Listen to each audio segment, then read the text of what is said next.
தமிழக மீனவர்கள் பிரச்சனையில் இரு நாட்டு அரசுகளும் பேசி உரிய தீர்வை காண வேண்டும் என அதிமுக பொதுச் செயலாளர் எடப்பாடி கே பழனிசாமி தெரிவித்துள்ளார். சேலம் மாவட்டம் ஆத்தூரில் செய்தியாளர்களை சந்தித்த அவர் திமுக ஆட்சியில் அரசு இயந்திரம் தவறாக பயன்படுத்தப்படுகிறது என குற்றம் சாட்டினார். மீனவர்களை அவ்வப்போது இலங்கை கடற்படை கைது செய்வது கண்டிக்கத்தக்கது. நம்முடைய மீனவர்கள் நம்முடைய எல்லைக்கு உட்பட்டு தான் அவர்கள் மீன்பிடி தொழில் செய்து கொண்டிருக்கிறார்கள். எல்லை அவளுக்கு கடலிலே எந்த எல்லை என்று தெரியாது. அதற்கு ஒரு எல்லை கோடும் கிடையாது, கடல்.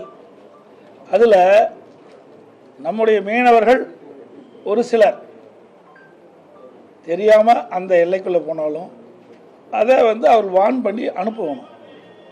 ஏன்னா அந்த கடலில் தண்ணி, அதுக்குள்ளே மீனவர்கள் சாதாரண குடும்பத்தை பிறந்தவர்கள் மீனவர்கள், அவர்களுக்கு எந்தெந்த எல்லை அளவு தெரியாது. அதனால தான் இந்த பிரச்சனை வர்றது. இதை இந்திய அரசாங்கம் இலங்கை அரசாங்கமும் இரண்டும் இதுக்கு ஒரு தீர்வு காணுவதற்கு நடவடிக்கை எடுக்க வேணும். இதை சும்மா ஒரு 5 அடி 10 அடி போனால் உடனே அவருடைய படகை பறிமுதல் செய்கிறது, அவர்கள் மீது தாக்குதல் நடத்துவது, அவர்கள் பிடித்த மீனைகள்லாம் அள்ளி செல்வது, அவருடைய உடைமைகளை பருத்தி செல்வது, இதெல்லாம் ஏற்றுக்கொள்ள முடியாது. ஏன்னா அவருடைய தொழில், அதை நம்பித்தான் குடும்பம் இருக்குது. இதையெல்லாம் மத்திய அரசாங்கம் மாநில அரசாங்கம் உணர்ந்து இந்த கைது செய்யப்பட்ட மீனவர்கள் விடுதலை செய்வதற்குண்டான நடவடிக்கையை மத்திய மாநில அரசு எடுக்க வேண்டும். இது தொடர்ந்து இலங்கை கடற்படை திட்டமிட்டு நம்முடைய மீனவர்களை கைது செய்வது, துன்புறுத்துவது எந்த வகையிலும் ஏற்றுக்கொள்ளப்பட மாட்டாது. அனைத்து இந்திய அண்ணா திராவிட முன்னேற்ற கழகத்தை பொறுத்த வரைக்கும் மீனவர்களை காக்க வேண்டும்.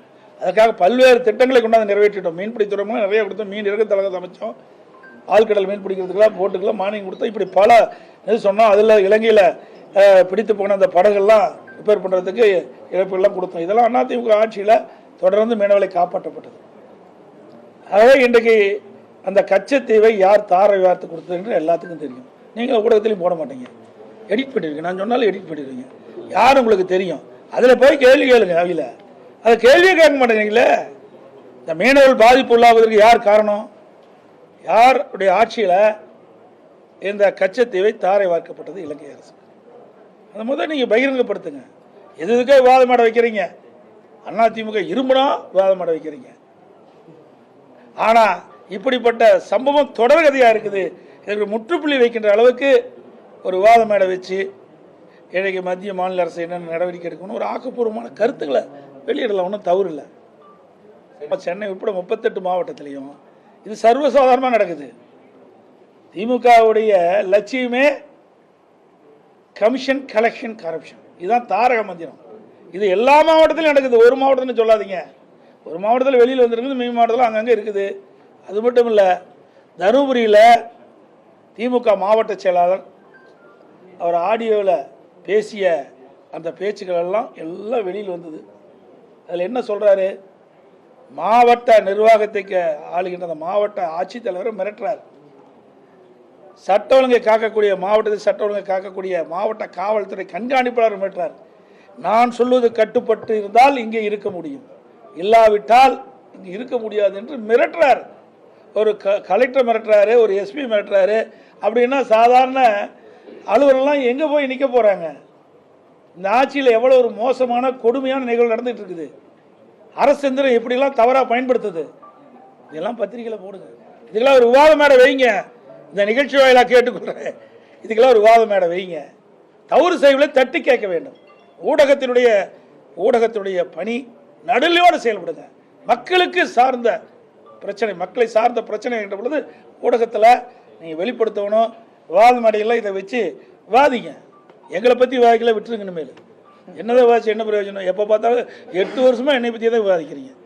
நான் எப்போ முதலமைச்சர் ஆனோம் அன்றையிலிருந்து இன்றைக்கு வரைக்கும் எடப்பாடி பழனிசாமி பற்றி தான் விமர்சனம் செஞ்சுட்டு இருக்கிறீங்க.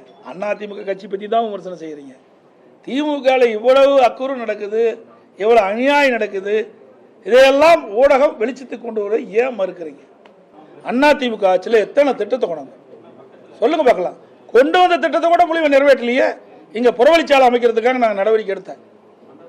ஏன்னா இன்றைக்கி ஆத்தூர் நகரம் வளர்ந்து வருகின்ற நகரம். அந்த நகரத்துக்குள்ளே வாகனங்கள் செல்கின்ற பொழுது விபத்துக்குள்ளாகுது, போக்குவரத்து நெரிசல் ஏற்படுது. இதனால் மக்கள் வந்து பாதிக்கப்படுறாங்க. அதை கருத்தை புறவழிச்சாலை கொண்டு வரதுக்காக நாங்கள் திட்டம் தீட்டி எல்லா வேலையும் பண்ணோம். அதை நிறைவேற்றினாங்களா?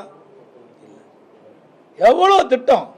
அதே மாதிரி இங்கே இருக்கிற நதி வெஸ்ட் நதி தானே, வெஸ்ட் நதியில் இங்கே ஆத்தூரில் இருக்கிற அந்த அசுத்த நீரெல்லாம் போய் கலக்குது. அதை சுத்தப்படுத்தி விடலான்ட்டு அதுக்கு ஒரு திட்டத்தை உயர்த்தணும். அதையும் கிடப்பில் போட்டாங்க. ஏன்னா வெஸ்ட் நதியில் இந்த நதிநீர் வந்து மாசுபடுது. அது மாசுபடாமல் இருக்க இந்த நகரத்திலிருந்து வெளியேறுகின்ற அசுத்த நீர் சுத்தப்படுத்தி அந்த வெஸ்ட் நதியில் விட வேணும். அது ஒரு திட்டம். அதையும் கைவிட்டுட்டாங்க. இப்படி பல திட்டங்கள் அதிமுக ஆட்சியில் கொண்டு வந்த திட்டம்லாம் நிறுத்திட்டாங்க. சேலம் மாவட்டத்தில் நிறைய திட்டங்கள் நாங்கள் கொண்டு வந்து நிறைவேற்றிக்கிறோம். 234 தொகுதியிலையும் அதிமுக ஆட்சியில் தான் மக்களுடைய பிரச்சனைக்கு தீர்வு கண்ட ஒரே அரசாங்கம் அதிமுக அரசாங்கம்.